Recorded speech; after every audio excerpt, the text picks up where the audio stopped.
চলতি বছরের 15ই মে স্পেনের উপকূলের কাছাকাছি এসে দাঁড়িয়েছিল পণ্যবাহী জাহাজ বোরকুম।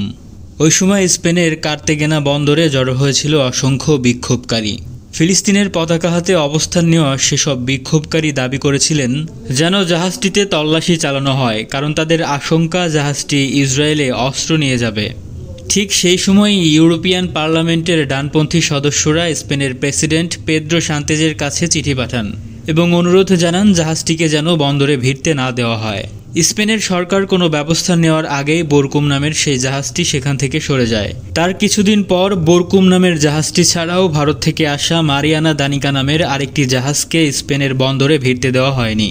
স্প্যানিশ সংবাদ মাধ্যম এল পাইস জানিয়েছে এই জাহাজটি ভারতের চেন্নাই থেকে 27 টন বিস্ফোরক নিয়ে ইসরায়েলের হাইফা বন্দরের উদ্দেশ্যে ছেড়ে এসেছিল। পরবর্তীতে স্পেনের পররাষ্ট্রমন্ত্রী হোসে ম্যানুয়েল আলভারেজ একটি সংবাদ সম্মেলনে নিশ্চিত করেছিলেন সামরিক সরঞ্জাম বহন করায় জাহাজটিকে তাদের বন্দরে ভিড়তে দেওয়া হয়নি।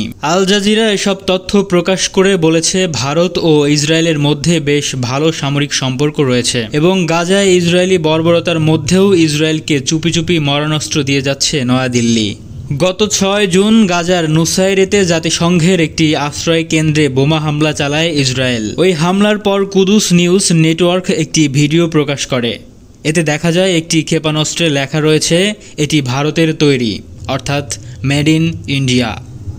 আল জাজিরা আরও জানিয়েছে মেরিন ট্র্যাকিং সাইটের তথ্য অনুযায়ী তারা জানতে পেরেছে গত 2 এপ্রিল চেন্নাইয়ে জাহাজটিতে বিস্ফোরক বোঝাই করা হয় এবং লোহিত সাগর এড়িয়ে এটি আফ্রিকা ঘুরে যাত্রা করে, কারণ লোহিত সাগরে ইয়েমেনের হুতিরা ইসরায়েলগামী জাহাজে হামলা চালায়। আল জাজিরা এ সংক্রান্ত কিছু নথি পেয়েছে, যেসব নথির তথ্য অনুযায়ী বোরকুম নামের জাহাজটিতে ছিল 20 টন রকেট ইঞ্জিন, 12.5 টন বিস্ফোরক সহ 1500 কেজি বিস্ফোরক দ্রব্য এবং কামানের 740 কেজি চার্জ এবং প্রোপেলান্টস।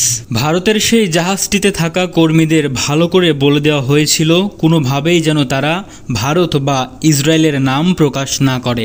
কিন্তু কথায় আছে, পাপ কখনো চাপা থাকে না, তাই সব খবরই এসেছে সামনে। ভারত সরকার যেমন ভারতের ভিতরে মুসলিম নিধন করতে চায়, ঠিক তেমনি সম্পূর্ণ বিশ্ব থেকেই মুসলিম কমিয়ে দিতে চায়। সেই পরিকল্পনাতেই ভারত ইসরায়েলকে অনেক ভারী ভারী অস্ত্র দিচ্ছে, যাতে ইসরায়েল মুসলিম নিধন করতে পারে। তাই যত দ্রুত সম্ভব বিশ্বের সকল মুসলিম দেশকে এক হতে হবে।